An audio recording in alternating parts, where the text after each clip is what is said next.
ਸਤਿ ਸ਼੍ਰੀ ਅਕਾਲ, ਮੈਂ ਹਾਂ ਸ਼ਿਖਾ ਸੰਧੀਰ ਤੇ ਤੁਸੀਂ ਵੇਖ ਰਹੇ ਹੋ ਡੇਲੀ ਪੋਸਟ ਪੰਜਾਬੀ। ਕਿੰਨੇ ਚਿਰਾਂ ਤੋਂ ਇਸ ਗੱਲ ਦੀ ਉਡੀਕ ਸੀ ਤੇ ਫਾਈਨਲੀ ਅੱਜ ਉਹ ਪੂਰੀ ਹੋ ਚੁੱਕੀ ਹੈ। ਟਾਟਾ ਗਰੁੱਪ ਨੂੰ ਵਾਪਸ ਮਿਲ ਚੁੱਕਿਆ ਏਅਰ ਇੰਡੀਆ ਦੀ ਇੱਕ ਤਰੀਕੇ ਦੇ ਨਾਲ ਘਰ ਵਾਪਸੀ ਹੋ ਚੁੱਕੀ ਹੈ। ਕਿੰਨੇ ਚਿਰਾਂ ਤੋਂ ਏਅਰ ਇੰਡੀਆ ਘਾਟੇ ਦੇ ਵਿੱਚ ਚੱਲ ਰਿਹਾ ਸੀ, ਪਰ ਹੁਣ ਅੰਦਾਜ਼ਾ ਲਗਾਇਆ ਜਾ ਰਿਹਾ ਕਿ ਜਦ ਟਾਟਾ ਗਰੁੱਪ ਜਿਹੜੇ ਕਿ ਉਹਨਾਂ ਦੇ ਰੀਅਲ ਓਨਰ ਸੀਗੇ ਉਹਨਾਂ ਨੂੰ ਮਿਲ ਜਾਏਗਾ ਵਾਪਸ, ਤਾਂ ਏਅਰ ਇੰਡੀਆ ਦੇ ਜਿਹੜੇ शेयर्स ने ऑलरेडी अप होने स्टार्ट हो जाएंगे। ਤੁਹਾਨੂੰ ਦੱਸ ਦਈਏ ਕਿ ਏਅਰ ਇੰਡੀਆ ਦਾ ਸਭ ਤੋਂ ਪੁਰਾਣਾ ਏਅਰ ਟਰੈਵਲਿੰਗ ਕੰਪਨੀ ਹੈ ਜੋ ਕਿ ਕਾਫੀ ਸਾਲ ਪਹਿਲਾਂ ਸਟਾਰਟ ਹੋਈ ਸੀ। ਅੱਜ ਆਪਾਂ ਜਾਣਾਂਗੇ ਆਖਿਰਕਾਰ ਕਦੋਂ ਏਅਰ ਇੰਡੀਆ ਸ਼ੁਰੂਆਤ ਹੋਈ ਸੀ, ਕਦੋਂ ਏਅਰ ਇੰਡੀਆ ਜਿਹੜੀ ਹੈ ਟਾਟਾ ਗਰੁੱਪ ਵੱਲੋਂ ਛਿਨ ਲਈ ਗਈ ਤੇ ਕਦੋਂ ਏਅਰ ਇੰਡੀਆ ਟਾਟਾ ਗਰੁੱਪ ਨੂੰ ਵਾਪਸ ਮਿਲਦੀ ਹੈ। ਏਅਰ ਇੰਡੀਆ ਦੀ ਕਮਾਨ ਟਾਟਾ ਗਰੁੱਪ ਦੇ ਹੱਥਾਂ ਦੇ ਵਿੱਚ ਆ ਚੁੱਕੀ ਹੈ। ਇਸ ਦੀ ਫਲਾਈਟਸ ਦੇ ਆਪਰੇਸ਼ਨ ਦੇ ਵਿੱਚ ਜਲਦ ਹੀ ਬਦਲਾਅ ਦੇਖਣ ਨੂੰ ਮਿਲ ਸਕਦਾ ਹੈ। ਕੇਂਦਰ ਸਰਕਾਰ ਨੇ ਵੀਰਵਾਰ ਨੂੰ ਏਅਰ ਇੰਡੀਆ ਨੂੰ ਟਾਟਾ ਗਰੁੱਪ ਨੂੰ ਸੌਂਪ ਦਿੱਤਾ ਹੈ। ਟਾਟਾ ਦੇ ਏਅਰ ਇੰਡੀਆ ਦੀ ਹੈਂਡਓਵਰ ਦੀ ਪ੍ਰਕਿਰਿਆ 27 ਜਨਵਰੀ 2022 ਨੂੰ ਪੂਰਨ ਤੌਰ ਉੱਤੇ ਸ਼ੁਰੂ ਹੋ ਗਈ ਸੀ।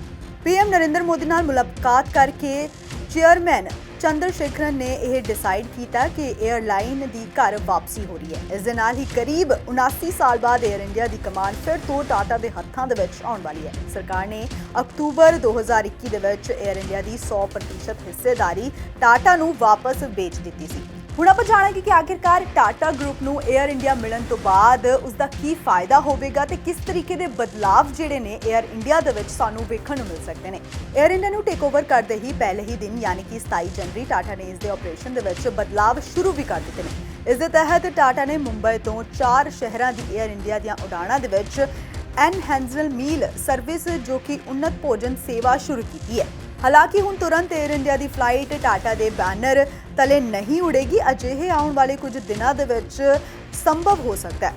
ਮੰਨਿਆ ਜਾ ਰਿਹਾ ਹੈ ਕਿ ਤੁਰੰਤ ਹੀ ਨਹੀਂ, ਲੇਕਿਨ ਕੁਝ ਮਹੀਨਿਆਂ ਬਾਅਦ ਏਅਰ ਇੰਡੀਆ ਟਾਟਾ ਦੇ ਹੱਥਾਂ ਦੇ ਵਿੱਚ ਜਾਣ ਤੋਂ ਬਾਅਦ ਬਦਲਾਵ ਹੁੰਦੇ ਹੋਏ ਨਜ਼ਰ ਆ ਸਕਦੇ ਨੇ। ਹਾਲਾਂਕਿ ਇਹ ਇਸ ਉੱਤੇ ਨਿਰਭਰ ਕਰਦਾ ਹੈ ਕਿ ਟਾਟਾ ਗਰੁੱਪ ਏਅਰਲਾਈਨ ਦਾ ਸੰਚਾਲਨ ਕਿਵੇਂ ਕਰਨ ਦਾ ਫੈਸਲਾ ਕਰਦਾ ਹੈ। ਮੀਡੀਆ ਰਿਪੋਰਟਸ ਦੇ ਮੁਤਾਬਿਕ ਟਾਟਾ ਗਰੁੱਪ ਆਪਣੇ ਸਾਰੇ ਏਅਰਲਾਈਨ ਬਿਜ਼ਨਸ ਦਾ ਇੱਕ ਹੀ ਯੂਨਿਟ ਦੇ ਤਹਿਤ ਵਿਲ ਕਰਨ ਨੂੰ ਤਿਆਰ ਹੋ ਚੁੱਕੀ ਹੈ। ਸਰਕਾਰ ਦੇ ਨਾਲ ਡੀਲ ਦੇ ਤਹਿਤ ਟਾਟਾ ਗਰੁੱਪ ਨੂੰ ਏਅਰ ਇੰਡੀਆ ਅਤੇ ਏਅਰ ਇੰਡੀਆ ਐਕਸਪ੍ਰੈਸ ਦਾ ਪੂਰਾ ਮਾਲਕੀਅਤ ਮਿਲ ਜਾਏਗੀ। ਇਸ ਤੋਂ ਇਲਾਵਾ ਟਾਟਾ ਦੇ ਕੋਲ ਪਹਿਲਾਂ ਹੀ ਏਅਰ ਏਸ਼ੀਆ ਅਤੇ ਏਅਰ ਸਪਾਈਸ ਦਾ ਸਾਰਾ ਹਿੱਸੇਦਾਰੀ ਹੈ।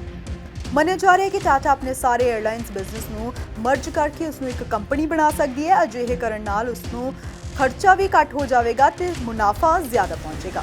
ਹਾਲਾਂਕਿ ਇਸ ਮਾਮਲੇ ਨੂੰ ਲੈ ਕੇ ਏਅਰ ਇੰਡੀਆ ਦੀ ਕਮਾਨ ਪੂਰੀ ਤਰ੍ਹਾਂ ਦੇ ਨਾਲ ਟਾਟਾ ਦੇ ਹੱਥਾਂ ਵਿੱਚ ਆਉਣ ਤੋਂ ਬਾਅਦ ਉਸ ਨੂੰ ਸੰਭਾਲਣ ਵਾਲੇ ਨਵੇਂ ਮੈਨੇਜਮੈਂਟ ਦੇ ਫੈਸਲੇ ਵੱਲੋਂ ਸਾਫ਼ ਹੋਵੇਗਾ। ਮੰਨਿਆ ਜਾ ਰਿਹਾ ਹੈ ਕਿ ਲੂਣ ਤੋਂ ਲੈ ਕੇ ਸਟੀਲ ਤੱਕ ਬਣਾਉਣ ਵਾਲੀ ਦੁਨੀਆ ਦੀ ਸਭ ਤੋਂ ਵੱਡੀ ਕੰਪਨੀ ਦੇ ਵਿੱਚ ਸ਼ੁਮਾਰ ਟਾਟਾ ਸਮੂਹ ਪਰਫੈਕਸ਼ਨ ਲਈ ਜਾਣਿਆ ਜਾਂਦਾ ਹੈ। ਅਜਿਹੇ ਦੇ ਵਿੱਚ ਏਅਰ ਇੰਡੀਆ ਦੇ ਕੰਮ ਧੰਦੇ ਦੇ ਵਿੱਚ ਆਉਣ ਵਾਲੇ ਮਹੀਨੇ ਦੇ ਵਿੱਚ ਇਸ ਦੀ ਛਾਪ ਦੇਖਣ ਨੂੰ ਜ਼ਰੂਰ ਮਿਲ ਸਕਦੀ ਹੈ।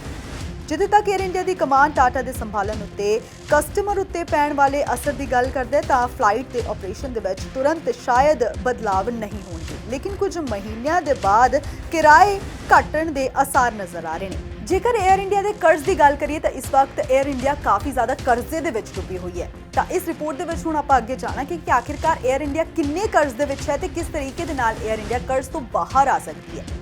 ਏਅਰ ਇੰਡੀਆ ਪਿਛਲੇ ਇੱਕ ਦਸ਼ਕ ਦੇ ਦੌਰਾਨ ਭਾਰੀ ਨੁਕਸਾਨ ਦੇ ਵਿੱਚ ਹੈ। ਇਸ ਉੱਤੇ 31 ਮਾਰਚ 2022 ਤੱਕ 70,000 ਕਰੋੜ ਰੁਪਏ ਤੋਂ ਜ਼ਿਆਦਾ ਦਾ ਕਰਜ਼ ਸੀ। ਏਅਰ ਇੰਡੀਆ ਨੂੰ 2020 ਤੋਂ 2021 ਫਾਈਨੈਂਸ਼ੀਅਲ ਈਅਰ ਦੇ ਵਿੱਚ 7,000 ਕਰੋੜ ਰੁਪਏ ਤੋਂ ਜ਼ਿਆਦਾ ਦਾ ਘਾਟਾ ਦਾ ਸਾਹਮਣਾ ਕਰਨਾ ਪਿਆ। ਟਾਟਾ ਨੇ ਏਅਰ ਇੰਡੀਆ ਨੂੰ 18,000 ਕਰੋੜ ਦੇ ਵਿੱਚ ਖਰੀਦਿਆ ਸੀ। ਨਾਲ ਹੀ ਉਸ ਨੂੰ ਏਅਰ ਇੰਡੀਆ ਦਾ 23,000 ਕਰੋੜ ਰੁਪਏ ਤੋਂ ਜ਼ਿਆਦਾ ਦਾ ਕਰਜ਼ ਵੀ ਚੁਕਾਉਣਾ ਪਿਆ। ਟਾਟਾ ਦੇ ਸਾਹਮਣੇ ਸਭ ਤੋਂ ਵੱਡੀ ਚੁਣੌਤੀ ਏਅਰ ਇੰਡੀਆ ਨੂੰ ਘਾਟੇ ਤੋਂ ਉਬਾਰ ਕੇ ਮੁਨਾਫਾ ਕਮਾਉਣ ਵਾਲੀ ਕੰਪਨੀ ਬਣਾਉਣਾ ਹੈ। ਪਿਛਲੇ ਇੱਕ ਦਸ਼ਕ ਦੇ ਦੌਰਾਨ ਏਅਰ ਇੰਡੀਆ ਨੇ ਨਵੇਂ ਇੰਡੀਅਨ ਇਨਵੈਂਸ਼ਨ ਮਾਰਕੀਟ ਦੇ ਵਿੱਚ ਆਪਣੀ ਤੇਜ਼ੀ ਕਰ ਲਈ ਹੈ। ਏਅਰ ਇੰਡੀਆ ਹੁਣ ਇੰਡੀਅਨ ਇਨਵੈਂਸ਼ਨ ਮਾਰਕੀਟ ਦੇ ਵਿੱਚ 11% ਦੀ ਹਿੱਸੇਦਾਰੀ ਦੇ ਨਾਲ ਤੀਸਰੇ ਨੰਬਰ ਤੇ ਹੈ। ਹਾਲਾਂਕਿ ਪਹਿਲੇ ਨੰਬਰ ਦੇ ਉੱਤੇ ਇੰਡੀਗੋ ਅਤੇ ਦੂਜੇ ਨੰਬਰ ਦੇ ਉੱਤੇ ਸਪਾਈਸ 16% ਹਿੱਸੇਦਾਰੀ ਦੇ ਨਾਲ ਹੈ। ਟਾਟਾ ਦੇ ਸਾਹਮਣੇ ਸਭ ਤੋਂ ਵੱਡੀ ਚੁਣੌਤੀ ਏਅਰ ਇੰਡੀਆ ਨੂੰ ਟੌਪ ਤੇ ਪਹੁੰਚਾਉਣ ਦੀ ਹੈ। ਤੁਹਾਨੂੰ ਦੱਸ ਦਈਏ ਕਿ ਟਾਟਾ ਗਰੁੱਪ ਨੇ 18,000 ਕਰੋੜ ਰੁਪਏ ਦੇ ਵਿੱਚ ਏਅਰ ਇੰਡੀਆ ਨੂੰ ਖਰੀਦਿਆ ਸੀ। ਪੂਰੀ ਡਿਟੇਲ ਕੀ ਹੈ ਤੁਹਾਨੂੰ ਦੱਸਦੇ ਹਾਂ। ਪਿਛਲੇ ਸਾਲ ਅਕਤੂਬਰ ਦੇ ਵਿੱਚ ਟਾਟਾ ਗਰੁੱਪ ਨੇ ਸਰਕਾਰ ਵੱਲੋਂ ਏਅਰ ਇੰਡੀਆ ਦੀ 100% ਹਿੱਸੇਦਾਰੀ 18,000 ਕਰੋੜ ਰੁਪਏ ਦੇ ਵਿੱਚ ਖਰੀਦੀ ਸੀ। ਇਸ ਸਮਝੌਤੇ ਦੇ ਤਹਿਤ ਟਾਟਾ ਨੂੰ ਏਅਰ ਇੰਡੀਆ ਦਾ 23,000 ਕਰੋੜ ਰੁਪਏ ਤੋਂ ਜ਼ਿਆਦਾ ਦਾ ਕਰਜ਼ ਵੀ ਚੁਕਾਉਣਾ ਹੋਵੇਗਾ। ਹੁਣ ਵਾਰੀ ਇਹ ਜਾਣਨ ਦੀ ਆਖਿਰਕਾਰ ਏਅਰ ਇੰਡੀਆ ਕਦੋਂ ਸ਼ੁਰੂ ਹੋਇਆ ਸੀ, ਕਿਵੇਂ ਇਸ ਦੀ ਸ਼ੁਰੂਆਤ ਹੋਈ ਤੇ ਇੱਕ ਝਾਤੀ ਆਪਾਂ ਮਾਰਦੇ ਹਾਂ ਏਅਰ ਇੰਡੀਆ ਟਾਈਮਲਾਈਨ ਦੇ ਉੱਤੇ। 2018 ਦੇ ਵਿੱਚ ਸਰਕਾਰ ਨੇ 에ਅਰ ਇੰਡੀਆ ਦੀ 76% ਹਿੱਸੇਦਾਰੀ ਵੇਚਣ ਦਾ ਫੈਸਲਾ ਕੀਤਾ। ਕਿਸੇ ਨੇ ਖਰੀਦਣ ਦੇ ਵਿੱਚ ਇਸ ਨੂੰ ਰੁਚੀ ਨਹੀਂ ਦਿਖਾਈ, ਲੇਕਿਨ 2020 ਦੇ ਵਿੱਚ ਸਰਕਾਰ ਨੇ 에ਅਰ ਇੰਡੀਆ ਦੀ 100% ਹਿੱਸੇਦਾਰੀ ਵੇਚਣ ਦਾ ਫੈਸਲਾ ਕੀਤਾ। 2021 ਦੇ ਵਿੱਚ ਸਪਾਈਸ ਜੈਟ ਅਤੇ 에ਅਰ ਇੰਡੀਆ ਨੇ ਇਸ ਨੂੰ ਖਰੀਦਣ ਦੇ ਵਿੱਚ ਰੁਚੀ ਵਿਖਾਈ।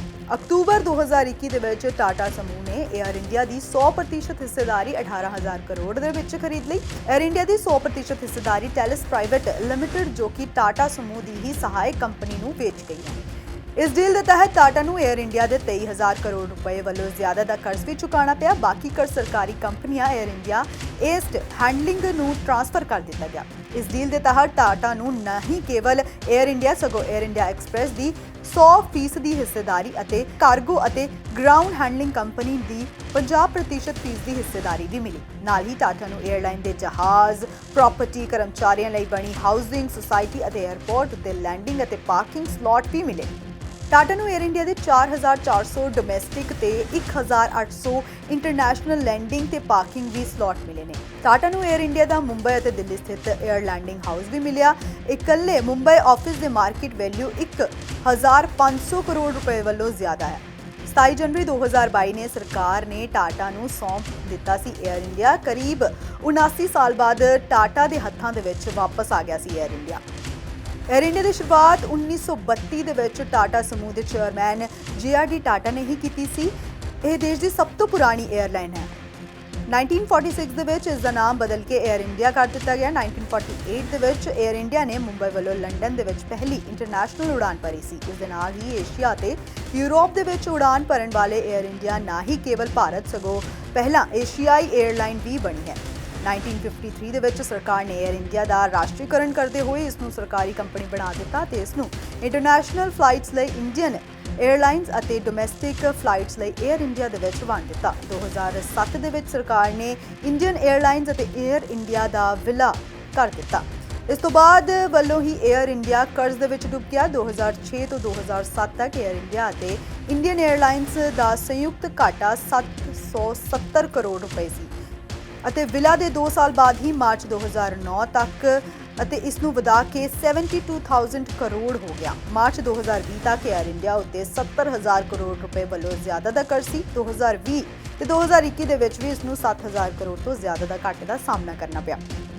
ਅਕਤੂਬਰ 2020 ਦੇ ਵਿੱਚ ਟਾਟਾ ਨੇ 에ਅਰ ਇੰਡੀਆ ਦੀ 100% ਹਿੱਸੇਦਾਰੀ ਖਰੀਦ ਲਈ ਸੀ ਅਤੇ ਜਨਵਰੀ 2022 ਦੇ ਵਿੱਚ ਇਸ ਨੂੰ ਇਸ ਦੀ ਕਮਾਨ ਪੂਰੀ ਤਰੀਕੇ ਦੇ ਨਾਲ ਮਿਲ ਗਈ। ਤਾਂ ਇਹ ਅਸੀਂ 에ਅਰ ਇੰਡੀਆ ਦੇ ਬਾਰੇ ਸਾਰੀ ਇਨਫੋਰਮੇਸ਼ਨ ਉਮੀਦ ਕਰਦੇ ਹਾਂ ਕਿ 에ਅਰ ਇੰਡੀਆ ਨੂੰ ਲੈ ਕੇ ਸਾਰੀ ਇਨਫੋਰਮੇਸ਼ਨ ਤੁਹਾਡੇ ਕਿਸੇ ਕੰਮ ਦੀ ਹੋਵੇਗੀ। ਕਮੈਂਟ ਸੈਕਸ਼ਨ ਦੇ ਵਿੱਚ ਆਪਣੀ ਰਾਏ ਜ਼ਰੂਰ ਰੱਖਣਾ। ਹੁਣ ਮੈਨੂੰ ਯਾਨੀ ਕਿ ਸ਼ਿਖਾ ਸੰਧੀ ਨੂੰ ਦਿਓ ਇਜਾਜ਼ਤ। ਧੰਨਵਾਦ।